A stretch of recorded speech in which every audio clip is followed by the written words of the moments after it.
Saint Bernard. Petit sermon. 22e sermon. Les 4 dettes. Temps d'écoute. De 18 à 23 minutes. 1. Mes frères, vous êtes dans la voie qui conduit à la vie, dans la voie droite et sans souillure qui mène à la sainte cité de Jérusalem. Je veux parler de la Jérusalem qui est libre, qui est d'en haut, qui est notre mère enfin. La montée qui y mène est ardue sans doute, car elle est tracée dans le roc vif qui couronne la montagne où elle est assise. Mais il est, pour y aller, une voie plus courte qui diminue, qui fait même disparaître entièrement ce que la fatigue de la route a de grand. Pour vous, vous marchez ou plutôt vous courez dans cette voie avec une heureuse facilité, et avec une facile félicité, parce que vous avez mis bas tout fardeau pesant, vous vous êtes ceint les reins et ne portez plus rien de lourd sur vos épaules. Il n'en est pas ainsi pour tout le monde. Non, il n'en est pas ainsi pour ceux qui, par exemple, traînant derrière eux de vrais quadriges avec tout leur pesant attirail, veulent faire le tour de la montagne. La plupart du temps ils tombent de ces flancs ardus au fond des précipices en sorte que c'est à peine s'ils peuvent trouver la fin de leur vie. Heureux donc êtes-vous, vous qui avez quitté tout ce que vous possédiez sans aucune exception et qui vous êtes quitté vous-même, vous préparez et aplanissez la voie sur la crête même de la montagne, à celui qui la gravit, vers le couchant. Le Seigneur est son nom. Psaume 67, 4. Les autres, au contraire, même après avoir quitté l'Égypte, n'en soupirent pas moins du fond de l'âme après tout ce qui tient à l'Égypte, et ils n'ont pas pu trouver la route qui conduit à la cité où ils pourraient habiter. Psaume 105, 4. Accablés sous le pesant fardeau de leur volonté propre, ils tombent soit avec, soit sous le fait qu'ils portent et ne peuvent qu'à grand-peine atteindre au but qu'ils se proposent. 2. Mais quoi? Et de cela rendons-en grâce à celui par la grâce de qui il en est ainsi. Votre vie n'est-elle pas la reproduction de la vie des apôtres mêmes? Ils ont tout quitté et, réunis sous les yeux du Sauveur, et à son école, ils ont puisé avec joie des eaux pures à sa fontaine. Isaïe 12, 3. Ils ont bu la fontaine de la vie à cette fontaine même. Heureux les yeux qui virent ces merveilles. Mais vous, mes frères, n'avez-vous pas fait quelque chose d'analogue, non pas en sa présence, mais en son absence, non pas à sa voix, mais à la voix de ses messagers? Revendiquez pour vous la prérogative d'avoir cru sur la parole de ceux qui vous ont parlé de sa part, tandis que c'est au Sauveur lui-même qu'ils voyaient de leurs yeux et dont ils entendaient la voix, que les apôtres ont cru.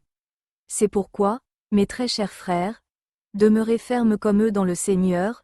Philippiens 4, 1, et, de même qu'ils se sont maintenus dans la voie royale de sa justice malgré les souffrances de la faim et de la soif, malgré le froid et la nudité, au milieu des fatigues et des jeûnes, dans les veilles et les autres observances, ainsi estimez-vous en quelque sorte semblable à eux, sinon par vos mérites, du moins par votre genre de vie, et dites au Seigneur votre Dieu quand vous vous présenterez au pied du trône de sa gloire. Nous nous sommes réjouis à proportion des jours où vous nous avez humiliés, et des années où nous avons éprouvé des maux. Psaume 89, 17.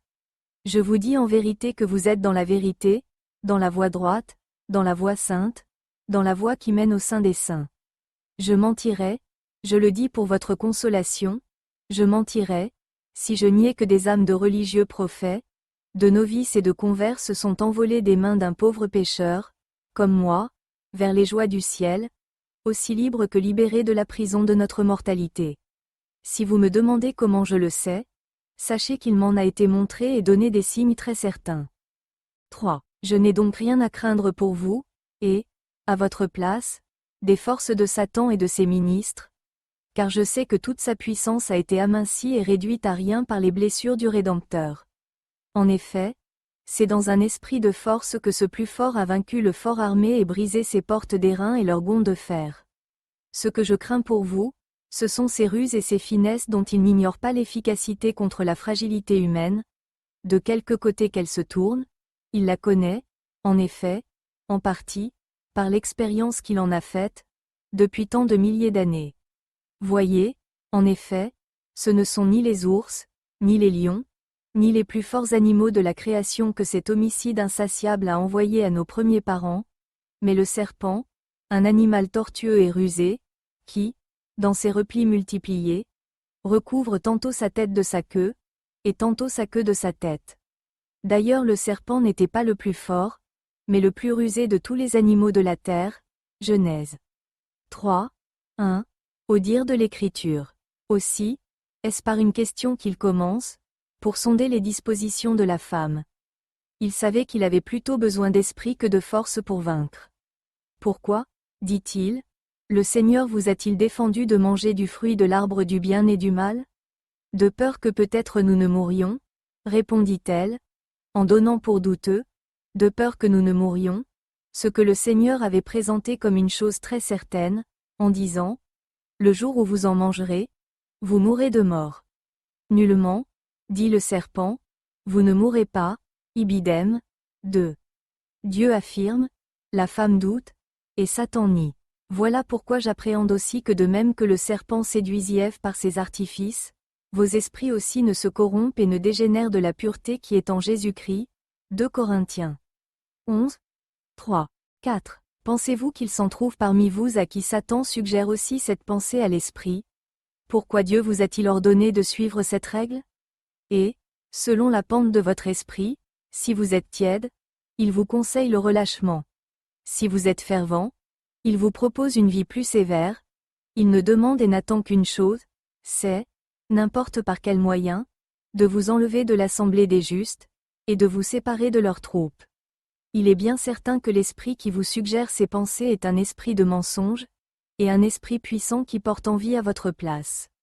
Aussi, le sage qui n'ignorait pas cela, a-t-il dit, si l'esprit de celui qui a la puissance s'élève contre vous, ne quittez point votre place. Ecclésiastique 10, 4. N'allez pas croire, en effet, que l'esprit de vérité qui vous a conduit ici veuille vous en éloigner, car on ne saurait trouver sur ses lèvres le oui et le non, on n'y trouve que le oui, selon le témoignage d'une irréprochable autorité. Personne, dit l'apôtre, parlant par l'Esprit de Dieu, ne dit anathème à Jésus. 1 Corinthiens 12, 3. Jésus signifie sauveur ou salut. Anathème veut dire séparation. Celui donc qui va murmurer à votre oreille des conseils de vous séparer du salut, ne saurait être l'Esprit de Dieu, ni un esprit envoyé de sa part. L'Esprit de Dieu ne vient pas dissiper, mais réunir. Il ne cesse de rappeler dans leur patrie les enfants d'Israël qui sont dispersés. 5. Mais si c'est une vie plus austère que recherche ce religieux, que direz-vous?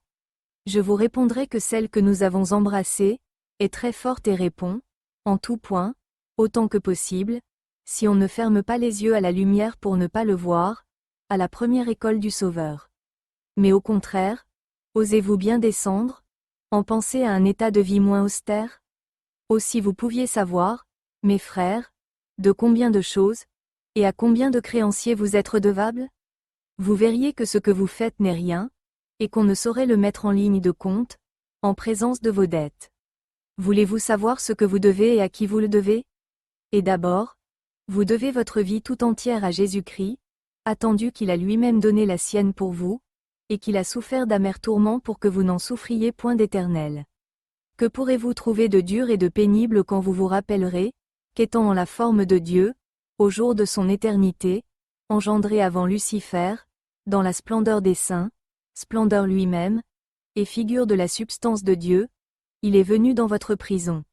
Il s'est plongé jusqu'au cou, comme on dit, dans votre limon.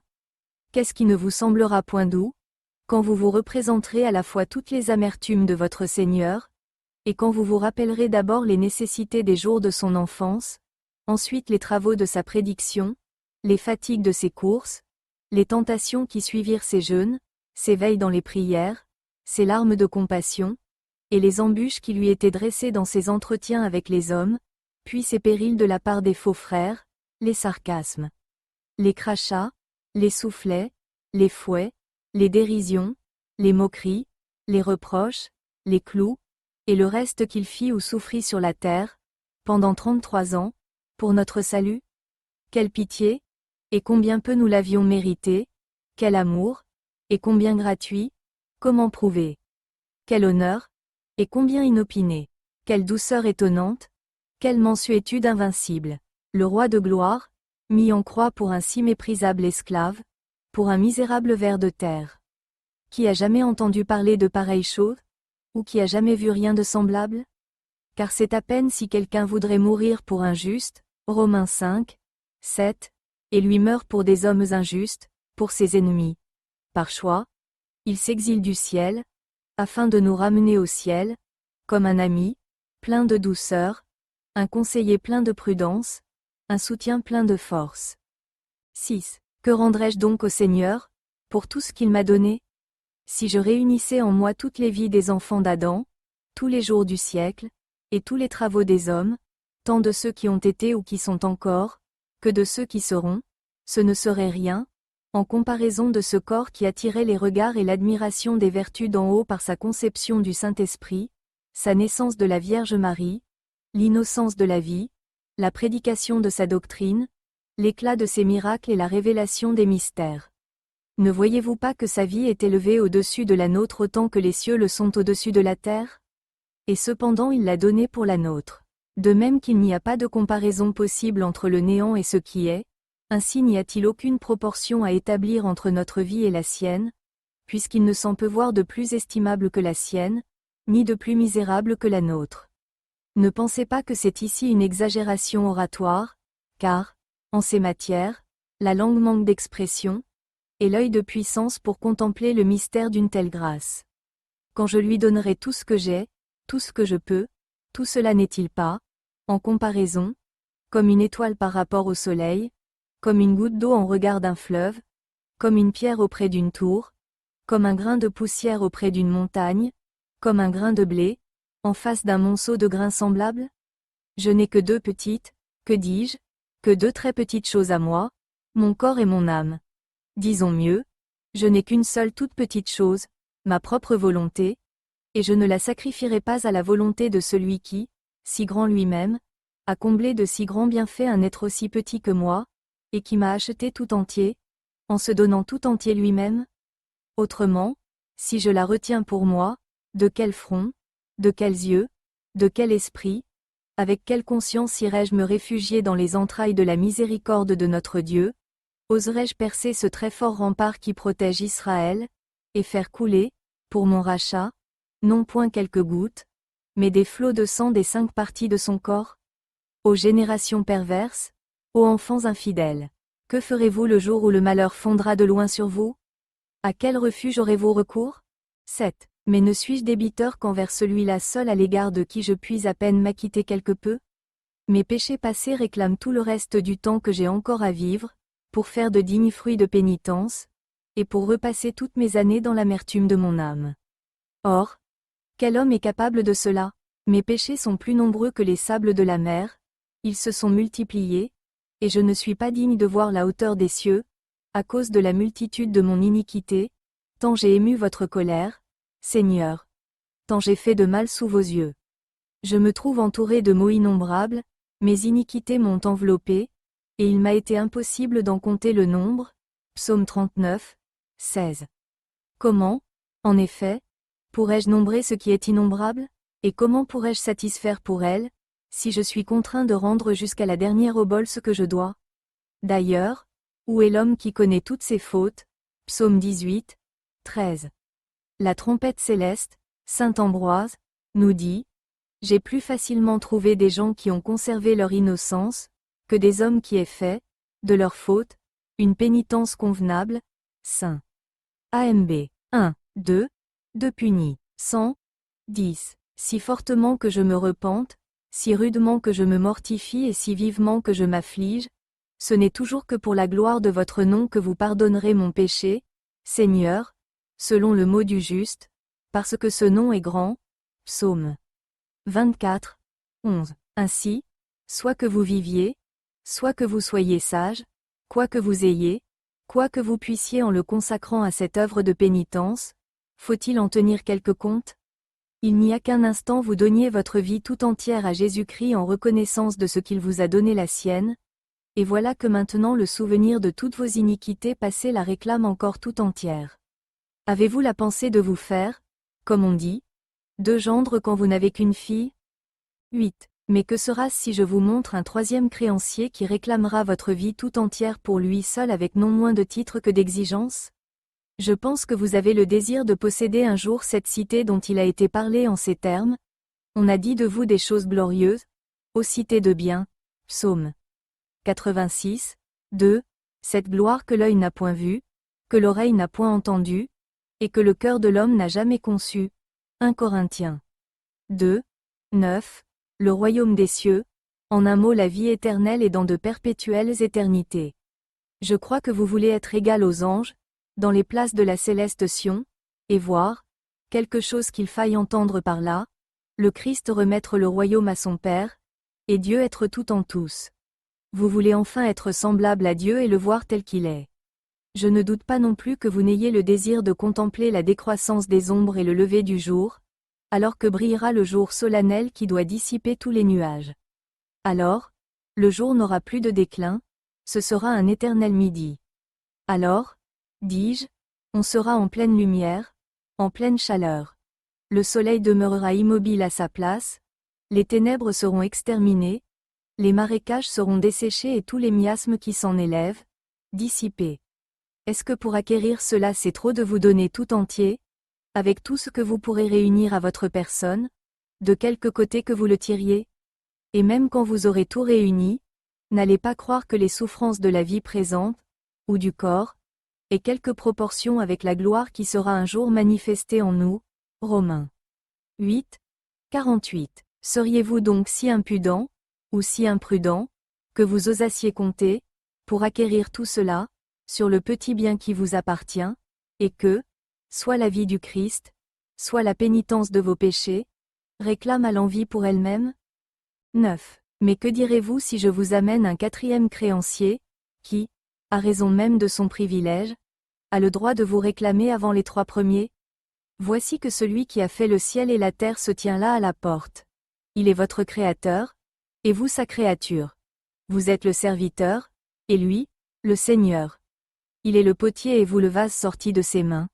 Par conséquent, vous lui devez tout ce que vous êtes, puisque c'est de lui que vous tenez tout, c'est lui surtout qui est le Seigneur, qui vous a fait, et qui vous a comblé de bienfaits, qui a établi pour vous le cours des astres, la tempérie de l'air, la fécondité de la terre, et l'abondance de ses fruits. C'est donc lui que vous devez, en effet, servir de toute l'ardeur de vos entrailles, et de toutes vos forces, si vous ne voulez point qu'il jette sur vous un regard d'indignation et de mépris, et qu'il vous écrase à jamais pour les siècles des siècles. Je ne puis croire que vous soyez assez insensés pour oser, je ne dis pas compter pour quelque chose, mais seulement nommer le peu qui est à vous. Dites-moi auquel de ces 4 créanciers vous avez l'intention de payer votre dette, chacun d'eux est si pressant qu'il pourrait vous étouffer. Ah, Seigneur, je souffre des maux d'une violence extrême, répondez-moi, Isaïe 38, 14. Seigneur, je remets mon faible avoir entre vos mains, payez tous mes créanciers, délivrez-moi de toutes leurs poursuites, car vous êtes un Dieu non point un homme, et ce qui est impossible à l'homme ne saurait l'être pour vous. Quant à moi, j'ai fait tout ce qu'il était en mon pouvoir de faire, Seigneur, excusez-moi, car vos yeux ont vu toute mon insuffisance. Où donc est l'homme qui murmurerait encore entre ses dents, et dirait, nous avons trop travaillé, trop jeûné, trop veillé, quand il est hors d'état de donner un pour 1000, que dis-je, hors d'état d'acquitter la plus minime partie de ce qu'il doit. Voilà peut-être bien, mes frères, votre vrai quadragésime, la quadragésime non point extérieure, mais intérieure, qui ne renferme pas seulement l'écorce extérieure du grain de blé, mais qui en contient la riche substance.